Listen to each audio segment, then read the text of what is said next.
கடைசியாக நீங்கள் செய்ய வேண்டியது அந்த சேல் அக்ரிமெண்ட். இப்போ நீங்கள் வந்து ஒரு அமௌண்ட்டு கொடுக்குறீங்க, நாளைக்கு வந்து எனக்கு கையெழுத்து போடுறேன்னு சொல்லுவாங்க. கையெழுத்து போடாமல் அவர் வந்து விற்கிறவங்க அவங்களுக்கு ஏதோ ஒரு பிரச்சனை, ஒரு ஆக்சிடென்ட் ஆயிடுச்சு, இல்லை ஏதோ விபத்தில் இறந்து போயிட்டாங்க, இந்த மாதிரி ப்ராப்ளம் அப்படிலாம் இருந்ததுன்னா அது பெரிய ஆபத்து. நீங்கள் அவங்ககிட்ட கேட்கவே முடியாது. என்னடா அது வீட்டில் இளவு விழுந்திருக்கு, நீ இந்த இடத்துல இவர் 50 லட்சம் போட்டு இவர் உயிரை கொடுத்து அவர் காசை கொடுத்துருப்பாரு, அவங்க வீட்டில் யாரோ ஒருத்தவங்க ஏதோ பிரச்சனை ஆயிடுச்சு அப்படின்னா லாஸ் வந்து உங்களுக்கு பயங்கரமாக இருக்கும். நீங்கள் அவங்ககிட்ட இப்போ வராத அப்புறம் வா, இல்லை இல்லை பிள்ளைங்களுக்கு தெரியாது, பிள்ளைங்களுக்கு தெரியாமல் அவர் விற்றாரு, அது பண்ணார் இது பண்ணாருன்னு சொல்லி போட்டு குழப்பி எடுத்துருவாங்க.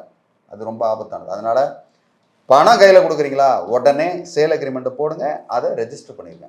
ரெஜிஸ்டர் பண்ணுறது தான் வந்து ரொம்ப ரொம்ப பாதுகாப்பானது.